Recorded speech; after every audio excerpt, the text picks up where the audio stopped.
The Bench Beneath the Tree. Part 1, A Life on Pause.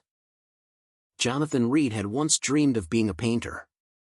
At 16, he won a regional art competition. At 17, he had a portfolio that could have opened doors to any art school in the country. And at 18, he put his paintbrushes in a box, shelved them in his closet, and never touched them again. Life, it seemed, had other plans. His father got sick. Bills piled up. College vanished into the rearview mirror, replaced by a job at the hardware store and quiet, exhausted nights. Time passed the way dust gathers on unused canvases, slowly, invisibly, and with weight.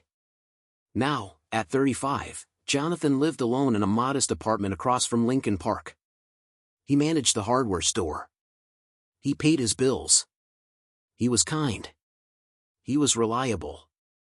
But inside, he was paused. Not broken. Not bitter. Just paused.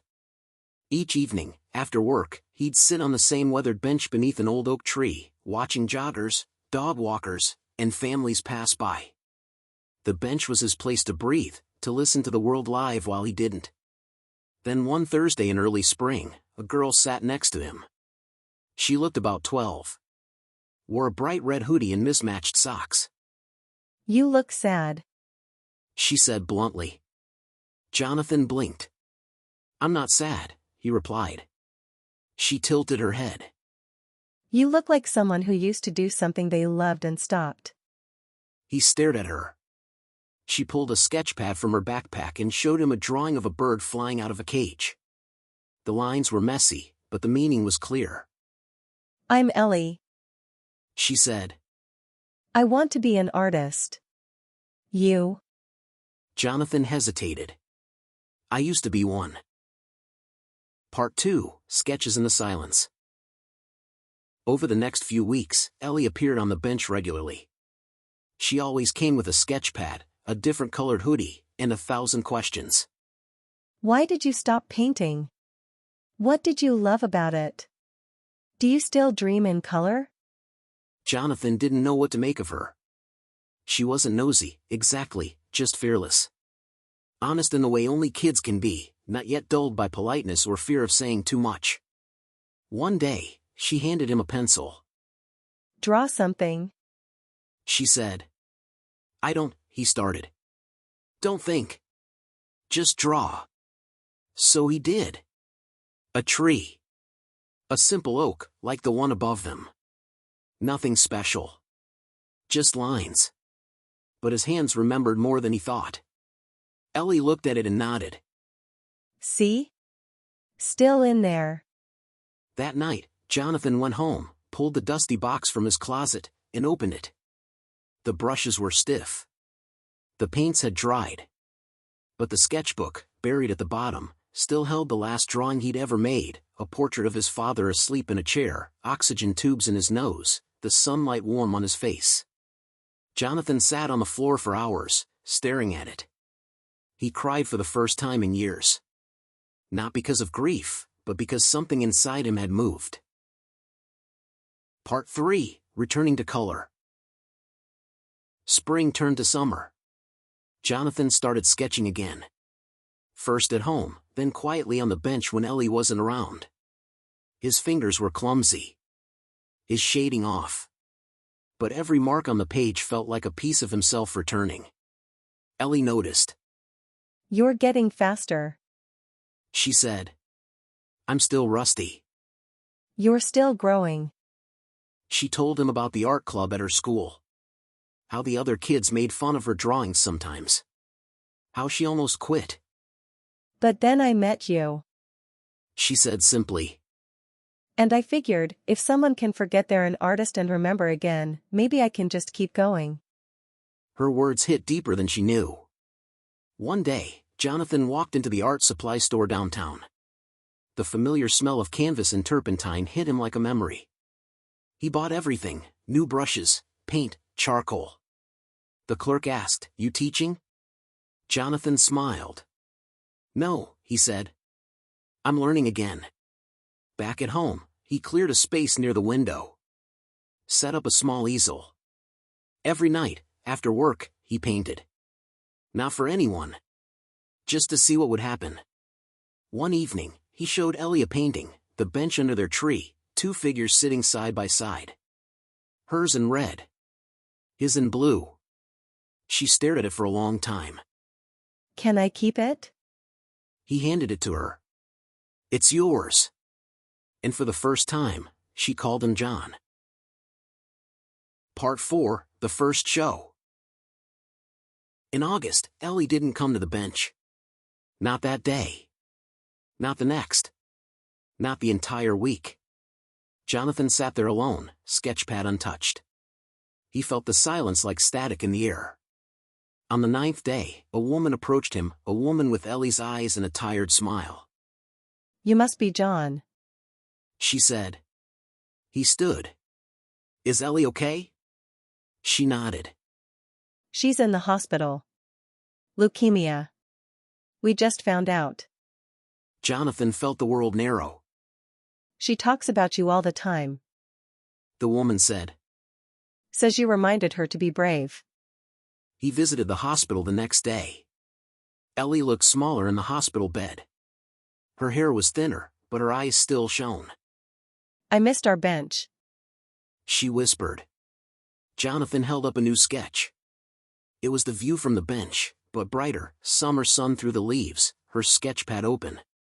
She grinned. You never stop, huh? You told me not to. In the days that followed, he visited often. He drew for her. With her. He brought her small canvases, and together they painted from bed, messy, joyful art that made the nurses smile.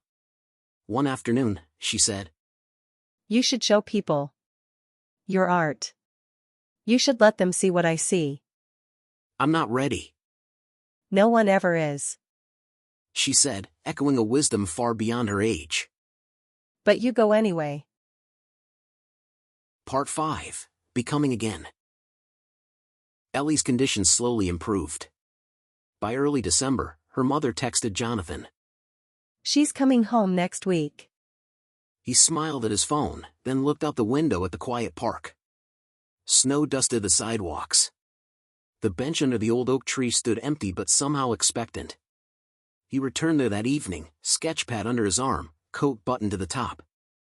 He sat in silence, sketching the bench as it looked now, lonely, winter-worn, and waiting. It felt like memory and promise at once. A week later, Ellie was back.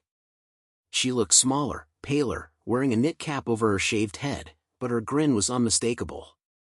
She dropped her backpack and hugged him without a word. I missed our bench. She whispered. I missed my artist in residence, Jonathan replied. They didn't draw that day. They just sat. Watching people pass. Breathing in the winter air. Sharing quiet that didn't feel empty. After a while, Ellie asked. Did you ever submit to that gallery? Jonathan hesitated. I did. Her eyes lit up. Did they hang your work? He smiled. All 3 pieces. She leaned back, clearly proud. Told you. People need to see what you see. He nodded. Opening night's this Friday. You nervous? Terrified. She shrugged. That means it matters. The gallery buzzed with soft conversation that Friday evening. The walls glowed with framed stories, paintings, photos, sculptures. Jonathan arrived early, feeling like he was pretending to belong. Then he saw them. His paintings. Hung neatly under warm lights. One was the tree in winter. One was the chaos of color he had made after painting for the first time again. And the last, the bench, the tree, and 2 figures in bold red and blue. People stood before it, quiet. Some tilted their heads. Some stayed longer than expected. And then a familiar voice behind him. You didn't tell me it was that good. He turned to see Ellie, standing with her mom, cheeks red from the cold. She wore a red beret. And the same mismatched gloves. I'm glad you're here, he said. Me too. She said. You look like an artist again. He smiled. Because of you. They stood together as strangers approached, some curious, some emotional. One older man said, I used to paint. Stopped years ago. This makes me want to start again. Another woman simply said, Your work feels like healing. Jonathan didn't deflect, didn't minimize. He simply said, thank you. And he meant it. In the weeks that followed, Jonathan shifted his schedule, mornings for painting, afternoons part-time at the hardware store, evenings for teaching at the local youth center. He and Ellie created a weekly event in the park, Sketch and Sit. Anyone could come. No rules. Just paper, pencils, and space. Children. Teenagers. Seniors. Lonely people. They came. They drew. Ellie helped teach when she could. Even when tired, she showed up, beaming in red. One day, a man approached them after a session. I saw your painting, he said. At the gallery. It led me here. Jonathan smiled. It's still here. We're still here. That night, he wrote in his journal, becoming isn't something you finish. It's something you begin again and again, and sometimes, it takes someone else believing in you first. He closed the book. Looked around his apartment.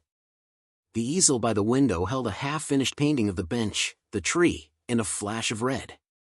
Outside, the bench waited in the evening sun, quiet, open, ready for whoever needed to sit down next. And begin again.